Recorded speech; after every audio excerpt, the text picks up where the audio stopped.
Israeli প্রলোভনে ইরানের উপরে অন্যায় যুদ্ধ শুরু করবার পর ডোনাল্ড ট্রাম্প এই মুহূর্তে ঘরে এবং বাইরে সাঁড়াশি আক্রমণে। যুদ্ধের পর প্রথম দফা বৈঠকেও যখন ইরানকে কোনোভাবেই ডোনাল্ড ট্রাম্প শান্তি বৈঠকে মানাতে পারেনি, তারপরেই আমেরিকা শুরু করেছিল নেভাল ব্লকেড। ইরানকে সামুদ্রিক পথে সম্পূর্ণরূপে অবরোধ করে রেখে ইরানের উপরে চাপ তৈরি করার অপচেষ্টা শুরু করেছিলেন ডোনাল্ড ট্রাম্প। কিন্তু এই মুহূর্তে ওয়ার্ল্ড মনিটারি ফান্ড, পশ্চিম এশিয়ার আরব রাষ্ট্রগুলো, বিশেষ করে সৌদি আরব, আমেরিকা যুক্তরাষ্ট্রের উপরে ব্যাপকভাবে চাপ সৃষ্টি করছে অবিলম্বে এই নৌ অবরোধ তুলে নেওয়ার জন্য। কারণ আমেরিকা যুক্তরাষ্ট্রের এই নৌ অবরোধ চলার কারণেই মধ্যপ্রাচ্যের কোন দেশ বিশ্বের বাজারে তেল, গ্যাস, পেট্রোকেমিক্যালস বা রাসায়নিক সারের মতো অতি প্রয়োজনীয় সামগ্রী বিশ্বের বাজারে বিক্রি করতে পারছে না। একদিকে যেমন আরব রাষ্ট্রগুলি প্রচুর পরিমাণে ক্ষতিগ্রস্ত হচ্ছে আর্থিক দিক থেকে, এবং বিশ্বব্যাপী অর্থনৈতিক মন্দার সম্ভাবনা বেড়ে চলেছে। এই পরিস্থিতিতে ইরানের সঙ্গে যদি আমেরিকা দ্বিতীয় দফার আলোচনায় বসে শান্তি বৈঠক সফল না করতে পারে, তাহলে বিশ্বের অন্যান্য দেশ তো বটেই, বিশেষ করে আমেরিকা যুক্তরাষ্ট্রে অর্থনৈতিক মহা সংকট নেমে আসার সম্ভাবনা অতি প্রবল। এই আবহে ডোনাল্ড ট্রাম্প মরিয়া হয়ে উঠেছেন ইরানের সঙ্গে যে কোনো মূল্যে একটি রফাসূত্র বের করে যুদ্ধ থেকে বেরিয়ে আসা, যাতে কুল ও মান উভয়ই থাকে। একদিকে আমেরিকা যুক্তরাষ্ট্র তার যে সুপার পাওয়ারের তকমা, সেই তকমাও বাঁচে, আবার ইরানের সঙ্গে চুক্তি করার ফলে বিশ্বব্যাপী আমেরিকার যে প্রভুত্ব, তার যে দাদাগিরি, সারা পৃথিবীতে এখনো যে আমেরিকা যুক্তরাষ্ট্র যে বস কূটনৈতিক দিক থেকে, সেই মুখ রক্ষার চেষ্টা করছে এই মুহূর্তে ডোনাল্ড ট্রাম্পের আমেরিকা যুক্তরাষ্ট্র। তারই ফল আমরা এখন দেখতে পাচ্ছি গোটা মধ্যপ্রাচ্যে এই মুহূর্তে কূটনৈতিক তৎপরতা তুঙ্গে। ডোনাল্ড ট্রাম্পের পছন্দের পাকিস্তান যুক্তরাষ্ট্র, তিনি খোদ জানিয়েছেন মধ্যস্থতাকারী হিসেবে পাকিস্তান রাষ্ট্রকে তার সবচাইতে বেশি পছন্দ। তার অন্যতম কারণ পাকিস্তানের ফিল্ড মার্শাল আসিম মুনির ডোনাল্ড ট্রাম্পের প্রিয় পাত্র, তার সঙ্গে শেহবাজ শরীফ। পাকিস্তান রাষ্ট্রের এই দুই রাষ্ট্রপ্রধান এই মুহূর্তে পশ্চিম এশিয়ার আরব দেশগুলির সঙ্গে দফায় দফায় কূটনৈতিক আলোচনা চালাচ্ছে আমেরিকার কাছ থেকে নেওয়া আসা নতুন প্রস্তাব নিয়ে। ইরানের সঙ্গে একদিকে আলোচনা চলছে, পাশাপাশি সৌদি আরব, কাতার, তুরস্কের মতো গুরুত্বপূর্ণ রাষ্ট্রগুলির সঙ্গে দফায় দফায় বৈঠক করে পাকিস্তান মধ্যস্থতাকারী রাষ্ট্র হিসেবে ইরান এবং আমেরিকাকে দ্বিতীয় দফার আলোচনার পূর্বেই একটা মোটামুটি রফাসূত্র বের করার চেষ্টা চালিয়ে যাচ্ছেন। 15 এপ্রিল আসিম মুনির, পাকিস্তানের ফিল্ড মার্শাল, তিনি পৌঁছে গিয়েছেন তেহরানে, আর তাকে স্বাগত জানাতে ইরানের বিদেশ মন্ত্রী ইমাম খোমেনি ইন্টারন্যাশনাল এয়ারপোর্টে স্বয়ং উপস্থিত থেকে স্বাগত জানিয়েছেন আসিম মুনিরকে। আর তারপর প্রথম বৈঠক হয়। ইরানের পক্ষে এই মুহূর্তে আমেরিকার সঙ্গে শান্তি বৈঠকের দায়িত্ব পালন করছেন যিনি ইরানের পার্লামেন্টের স্পিকার মোহাম্মদ বাঘের গালিবাফ। মোহাম্মদ বাঘের গালিবাফের সঙ্গে বৈঠক করেছেন, এবং তারপরে সৈয়দ আব্বাস আরাগচি, ইরানের অন্যতম দুই প্রধান নেতার সঙ্গে ইতিমধ্যেই আসিম মুনির আলোচনা সেরেছেন। ওদিকে পাকিস্তানের প্রধানমন্ত্রী শেহবাজ শরীফ 2 দিনের রাষ্ট্রীয় সফর সম্পন্ন করলেন সৌদি আরবে। সৌদি আরবের যুবরাজ মোহাম্মদ বিন সালমানের সঙ্গে তিনি একাধিক গুরুত্বপূর্ণ বৈঠক করেছেন, যার মধ্যে অন্যতম ছিল মধ্যপ্রাচ্যে দীর্ঘস্থায়ী শান্তি প্রতিষ্ঠা করা। ইরানের সঙ্গে আমেরিকার শান্তি চুক্তির আগে সৌদি আরবের অবস্থানগত দিক খুঁটিয়ে বুঝে নেওয়ার চেষ্টা করেছেন শেহবাজ শরীফ। সৌদি আরবের কূটনৈতিক অবস্থান তিনি ইরান এবং আমেরিকা যুক্তরাষ্ট্র উভয় পক্ষের সঙ্গে আলোচনা করবার পর এই শান্তি বৈঠককে তিনি আরো এগিয়ে নিয়ে যাওয়ার পক্ষে। আজ সন্ধ্যায় শেহবাজ শরীফ রিয়াদ ত্যাগ করবার পর কাতারে এসে পৌঁছেছেন। কাতারের নেতৃত্বের সঙ্গে তিনি আলোচনা করবেন, কারণ ইরানের সঙ্গে আমেরিকা যুক্তরাষ্ট্রের সংঘাতের বহুবিধ কারণ রয়েছে। তার মধ্যে অন্যতম হলো মধ্যপ্রাচ্যে আমেরিকার আধিপত্য। একদিকে আরবের দেশগুলি আমেরিকার ডলারের মাধ্যমে তেল বিক্রি করায় আমেরিকার যে অর্থনৈতিক আধিপত্য রয়েছে, যাকে পেট্রো ডলার বলে, ইরান এই পেট্রো ডলারের আধিপত্যকে খর্ব করে মধ্যপ্রাচ্য থেকে আমেরিকার আধিপত্য কমাতে আগ্রহী। মধ্যপ্রাচ্যের তেল সমৃদ্ধ এই রাষ্ট্রগুলিকে সুরক্ষা দেওয়ার নামে আমেরিকা যুক্তরাষ্ট্র বিপুল পরিমাণের অর্থ লুণ্ঠন করেছে এই আরব রাষ্ট্রগুলির কাছ থেকে। ওদিকে এই আরব ভূমিতে 19টি সামরিক সেনাস্থান নির্মাণ করেছিল আমেরিকা যুক্তরাষ্ট্র, যেখানে এই মুহূর্তে ইরান কোনোভাবেই মধ্যপ্রাচ্যে আমেরিকার এই অন্যায় আধিপত্যকে মানতে নারাজ। তাই আরব রাষ্ট্রগুলি এই মুহূর্তে তাদের দৃষ্টিভঙ্গি কি সেই বিষয়ে বুঝতে চাইছেন শেহবাজ শরীফ আমেরিকার মধ্যস্থতাকারী হিসেবে। তিনি আলোচনা করছেন এই সমস্ত রাষ্ট্রের প্রধানদের সঙ্গে। আর শেহবাজ শরীফ কাতারে আলোচনা করার পর তিনি তুরস্কের উদ্দেশ্যে যাত্রা করবেন। আর আজ আসিম মুনির যাত্রা করছেন ওয়াশিংটন। ওয়াশিংটনে ডোনাল্ড ট্রাম্পের সঙ্গে বৈঠক করবার পরই ঠিক হবে ইরানের সঙ্গে আমেরিকা মুখোমুখি কবে বসবে এবং তাদের আলোচনার রোডম্যাপ কি হবে। এখনো পর্যন্ত যেটুকু জানা গিয়েছে, আমেরিকা এখনো দুটি দাবি নিয়ে অনড়।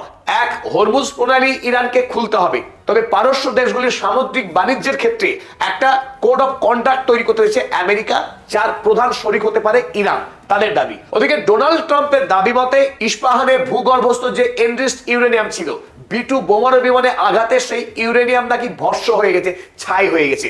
তারপরেও ডোনাল্ড ট্রাম্প ওই ইস্পাহানের ছাই হয়ে যাওয়া ইউরেনিয়াম সংগ্রহ করতে আগ্রহী। তিনি দাবি করেছেন আমেরিকার পাঠানো বিশেষ কমান্ডো বাহিনীর অপারেশনের দ্বারা ওই ছাইকে সংগ্রহ করবে আমেরিকা, তার অনুমতি দিতে হবে ইরানকে। তারপরেই আমেরিকা ইরানের সঙ্গে শান্তি চুক্তি করবে। তারপরে ইরানের উপর থাকা মার্কিন যুক্তরাষ্ট্রের যে সমস্ত স্যাংশন রয়েছে, সেই স্যাংশনের কিছু অংশ শর্ত সাপেক্ষে তুলে নেওয়া হবে আমেরিকার পক্ষে। এক অদ্ভুত দাবি। এই খবরগুলি অন্তত এই মুহূর্তে আন্তর্জাতিক সংবাদ মাধ্যমে ঘোরাফেরা করছে। তবে ইরানের পক্ষে আমেরিকার দেওয়া এই প্রস্তাব কোনোভাবেই গ্রহণ করা সম্ভব নয়। আর এই সমস্ত দাবি যদি ইরান মেনে নিত, তাহলে প্রথম দফার আলোচনাতেই ইরান মেনে নিতে পারত। তাই আমাদের যেটা অভিমত, ইরান আমেরিকার চাপানো এই সমস্ত শর্তকে কোনোভাবেই মেনে নেবে না। আর যদি মেনে না নেয়, তাহলে কি হবে? সরাসরি আমেরিকার সেক্রেটারি অফ ওয়ার হেগসেথ তিনি জানিয়েছেন আমেরিকার সৈন্যরা প্রস্তুত আছে নতুন করে ইরান আক্রমণ করবার জন্য। ইরানকে এই মুহূর্তে কূটনৈতিকভাবে আমেরিকা যুক্তরাষ্ট্র চেষ্টা করছে সর্বোচ্চ পর্যায়ে চাপ সৃষ্টি করা, যাতে ইরান বাধ্য হয় আমেরিকার দেওয়া এই প্রস্তাবকে গ্রহণ করতে। ফাইন্যান্সিয়াল টাইমস আজ কোট করেছে হেগসেথের উক্তি। তিনি দাবি করেছেন US ready to restart war if Iran doesn't agree to deal, Hegseth warns. Hegseth হুঁশিয়ারি দিয়েছেন ইরানকে যে আমেরিকার সৈন্যরা প্রস্তুত রয়েছে ইরানকে দ্বিতীয়বারের জন্য হামলা করতে। তাই এটা ইরানকে ঠিক করতে হবে তারা আমেরিকার দেওয়া প্রস্তাবে রাজি হবে কিনা। তবে ইরানও চুপ করে বসেনি। ইরানের পক্ষেও আমেরিকার উদ্দেশ্যে বড় সড় হুঁশিয়ারি দেওয়া হয়েছে। ওমান ও পারস্য উপসাগর বরাবর যে নৌ অবরোধ চালাচ্ছে আমেরিকা, সেই নৌ অবরোধ যদি তুলে না নেয়, ইরানের পক্ষেও ভয়ঙ্কর সিদ্ধান্ত গ্রহণ করা হবে। চলুন দেখে নিই এবার কি সিদ্ধান্তের কথা জানিয়েছে Iran. Iran threatens shipping in Persian Gulf, Red Sea and Gulf of Oman if US naval blockade continues. Iran হুঁশিয়ারি দিয়েছে এই পারস্য উপসাগরে যে সমস্ত বাণিজ্য হয় এই সমস্ত দেশগুলির মধ্যে সেই বাণিজ্য পুরোপুরি বন্ধ করে দেবে ইরান। এদিকে লোহিত সাগর বরাবর এই আরব সাগর হয়ে বাব আল মান্দাব অতিক্রম করবার পর এই লোহিত সাগর হয়ে সুয়েজ ক্যানেল হয়ে ভূমধ্য সাগর বরাবর যে বাণিজ্য জাহাজ চলাচল হয়, এই পুরো জাহাজ চলাচলকে সম্পূর্ণরূপে বন্ধ করে দেবে ইরান, সেই হুমকি দিয়েছে। আমরা আগে থেকে জানি ইরানের নিয়ন্ত্রণ থাকা ইয়েমেনের হুথি গ্রুপ তারা হুমকি দিয়েছিল, তাদের কাছে যদি নির্দেশ আছে ইরানের পক্ষে, তারা এই বাব আল মান্দাবকে বন্ধ করে দেবে। অপরদিকে পারস্য উপসাগর সেটা ইরানের সম্পূর্ণ নিয়ন্ত্রণেই রয়েছে। ফলে আমেরিকা যখন এই ওমান উপসাগর বরাবর তারা নৌ অবরোধ চালাচ্ছে, এই বিস্তীর্ণ অঞ্চলে যে বাণিজ্য চলছে এখনো পর্যন্ত, সেই বাণিজ্যকে ইরান কিন্তু হুমকি দিয়েছে বন্ধ করে দেবে। ফলে ইতিমধ্যেই বিশ্বব্যাপী যে জ্বালানি সংকট তৈরি হয়েছে, তার উপরে ইরান যদি বাব আল মান্দাব, পারস্য উপসাগর এবং ওমান উপসাগরের বাণিজ্য যদি বন্ধ করে দেয় শেষ পর্যন্ত, তাহলে বিশ্বের অর্থনৈতিক ব্যবস্থা ভেঙে পড়তে সময় লাগবে না। আর এই জন্যই war on Iran could lead to global recession, IMF warns. এই ওয়ার্ল্ড মনিটারি ফান্ডের পক্ষে আমেরিকাকে হুঁশিয়ারি দেওয়া হয়েছে, তারা যদি অনির্দিষ্টকালের জন্য এই নৌ অবরোধ চালিয়ে যায়, তাহলে বিশ্বে বড় রকমের অর্থনৈতিক মন্দা শুরু হবে, যে মন্দার হাত থেকে আমেরিকা যুক্তরাষ্ট্র রেহাই পাবে না। কারণ আমেরিকা যুক্তরাষ্ট্রের 60% মানুষ তারা বেঁচে আছে সীমাহীন অর্থনৈতিক সংকটের মধ্যে। তার উপরে ইতিমধ্যে যেভাবে জ্বালানির দাম বেড়ে গেছে, আমেরিকা মানুষের জন্য অশেষ ভোগান্তি অপেক্ষা করছে। তাই আমেরিকাকে অবিলম্বে মূল্যায়ন করতে হবে যে তারা আর কতদিন এই নৌ অবরোধ চালিয়ে যাবে। নৌ অবরোধ চালানোর অর্থ আমেরিকাকে, বিশ্বকে অর্থনৈতিকভাবে অবরুদ্ধ রাখা। এই প্রেক্ষিতে আমেরিকা যুক্তরাষ্ট্র এবং ইরান উভয় পক্ষই দ্বিতীয় দফার আলোচনায় বসতে সম্মত হয়েছেন। তবে মূল দুই পক্ষের আলোচনার আগেই আলোচনা কিন্তু ইতিমধ্যেই শুরু হয়ে গিয়েছে। ইরান সহ প্রতিবেশী আরব দেশগুলোর সঙ্গে ইতিমধ্যেই আসিম মুনির এবং শেহবাজ শরীফ তিনি এক দফা আলোচনা সেরে নিয়েছেন। সেই অর্থে বলা যায় আলোচনা কিন্তু শুরু হয়ে গেছে। তবে মুখোমুখি আমেরিকা এবং ইরান খুব শীঘ্রই বসে 20 তারিখের আগেই সেই বৈঠক হওয়ার সম্ভাবনা জোরদার। পরিশেষে আরো একটা গুরুত্বপূর্ণ খবরে আপনাদের দৃষ্টি আকর্ষণ করছি। আমরা দুদিন আগেই আপনাদেরকে জানিয়েছিলাম আমেরিকার সাধারণ মানুষ কোনোভাবেই চাইছেন না তারা তাদের পয়সায় ইসরায়েল গণহত্যা চালাক।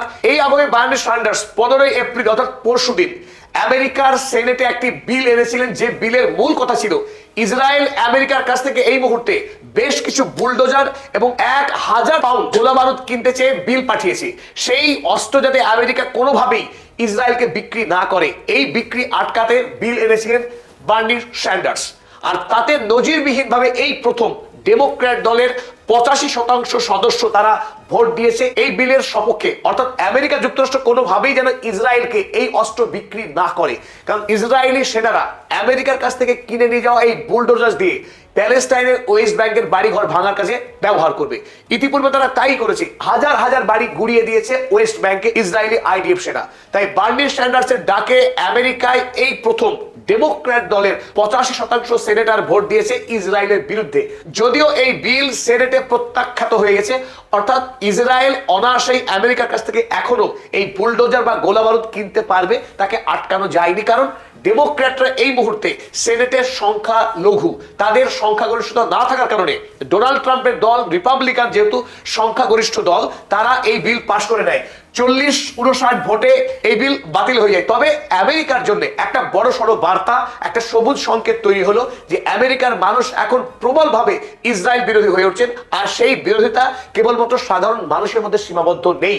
ডেমোক্র্যাট দলের আমরা আগেই জানিয়েছিলাম 80% সদস্য সাধারণ মানুষ যারা ডেমোক্র্যাট দল করেন ইসরায়েল বিরোধী। আর তার প্রতিফলন কিন্তু আমেরিকার আইনসভাতেও দেখা গেল। আমেরিকার সেনেটে 85% ডেমোক্র্যাট